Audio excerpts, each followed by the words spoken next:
Well, we could start with women's college basketball. Okay. We could say women's college basketball has had a moment or changed forever. Well, I look at this and I wonder, is it a moment or is it a movement? Right.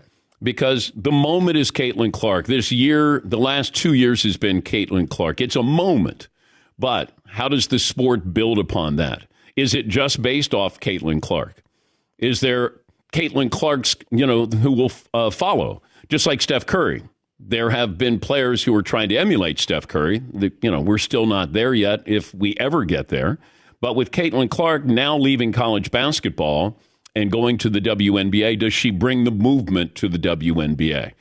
And this would be a concern. I would love to see that we get to the moment, we get to the point that women are leaving early for the WNBA, but they're leaving because they can make as much, if not more money. They should be, but that's not the case with NIL, these collectives. Caitlin Clark had all of these endorsements here, but I'm wondering if somebody's going to break her record, then they have to stay 4 years to break her record. If somebody is averaging 30 a game, are we going to get to the point where they go, I can make more money in the WNBA? That's really, I think, the key. What I'll watch with Caitlin Clark. Does the NBA grow? WNBA grow? Because college basketball, we have the same storylines. You have these players who are staying 3 years or 4 years. You have great coaches. You have great teams. You have great traditions. But is it a moment? Does this make the sport bigger? Does it make it better? Does it make it more lucrative? Those are things. And it's not fair to put that on her, but she is sort of the battering ram here if we're able to have that translate to the WNBA. Is it a moment or is it a movement? All right, what else do you have, Seton? Yeah, it's because it's interesting. Some people get so big that she's kind of hit that. Caitlin Clark has hit that point maybe where she's just so gigantic that she is the whole movement. Yeah, she's Taylor Swift right now. As Holly Rose said to us last week, she's Taylor Swift.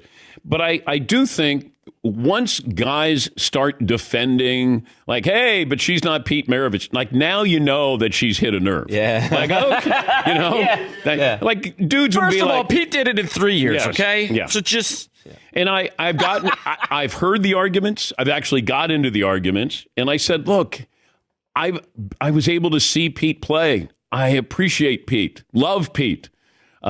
He took 42 shots per game. Caitlin Clark takes 22. Yes, Pete didn't have the three-point shot. If you said, I'll give Pete the three-point shot, but I'll give Caitlin 42 shots per game. Okay, then maybe you have a discussion there. But I do like that guys get a little protective there. And nobody loved Pete more than I did. But still, what Caitlin's doing is amazing. It's selling out places, going from city to city, and it's must-see TV. The fact that Fox or ESPN, they're showing this. Yesterday afternoon, got Gus Johnson calling the game. You got Travis Scott there. Celebrities are there. Maya Moore came out to see her. Nolan Ryan came out to see her. I mean, this is a big deal.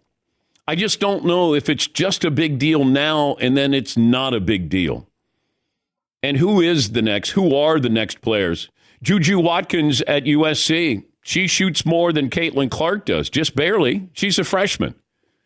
Is she going to stay 4 years? Or is she going to say, there's no reason to go to the WNBA to make $250,000 where I can make $500,000 at USC? That's what this moment is facing. But men's college basketball, there's no temperature there. I mean, there's some good teams. I think UConn's a wonderful team to watch. They're not a traditional exciting team and, with today's three-point shot, and they're a really good team. But they, do they have name recognition? Any stars? Any NBA first rounders? Maybe, but they're just a really good team. Purdue, Zach Edey, okay, but tell me 5 really good basketball players for men. And if you don't cover the sport, like there's nobody that's kind of stepping out and transcending the sport where you go, I got to watch that guy. We had that with Caitlin Clark. You've had that with UConn women's basketball teams. Diana Taurasi is my favorite one of my favorite basketball players, my favorite women's basketball player of all time. I loved watching her play.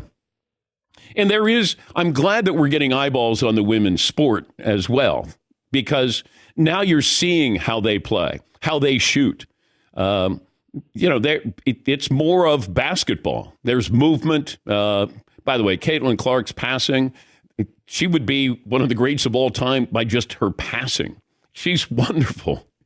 And, it's one of those where there's certain players that they're so creative, so good that their teammates can't keep up with it. Like, they don't see what that person sees. And then sometimes you get hit in the head. Maravich they just never knew where it was coming from. But, if Pete threw it to you, chances are you might not see it and get hit in the head. And Caitlin Clark, to be a team player, you have to be selfish to be that good a scorer. You just do. Every single night, you have to shoot at least 22 times. You have to get those shots. But she also found time to be, somebody who had 1,000 assists in her career. But I do wonder where we go after this with the sport, whether it's college or whether it's the WNBA. What else do you have, Seton? We can shift over to the Combine if you want. J.J. McCarthy, ... Oh, man. Should get credit for going to the Combine or had to go to the Combine? Okay. You don't get credit for going to the Combine. Some people do. Well, you can get credit for working out at the Combine, I guess. Yeah. But it felt like... I didn't mean like just being in attendance. Oh, okay. Sorry, I'll change it to working out at the Combine. Hey, J.J. McCarthy. He was just sitting in the stands. I didn't mean it like that. You got to give him credit. Yeah. I talked to a source over the weekend who was at the Combine.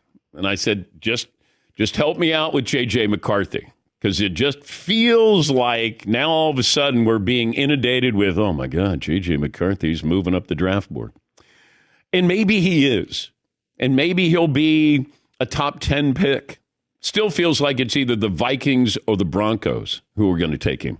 But that's just obviously speculation with mock drafts. But I'm watching and I'm going, okay. And then I hear this, well, he's a dual threat. No, he's not. If I looked at his total yards for his career at Michigan, Jaden Daniels rushed for more yards this year at LSU than J.J. McCarthy did in his entire career. Woo! Stat of the day, stat of the day, stat of the day, stat of the day. This is the stat of the day.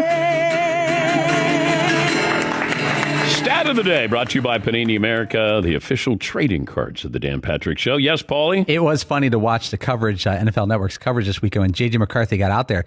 They unveiled the measurables. And Peter Schrager's like, he's taller than what we thought. He goes, he is taller than what we thought. And they all go, you know what?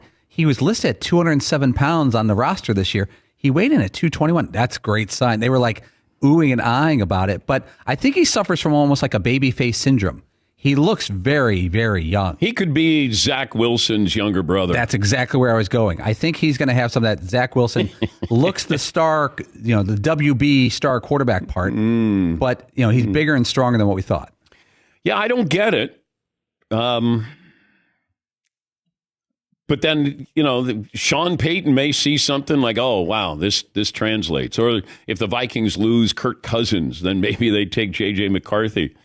And maybe he's going to be a great quarterback. Yeah.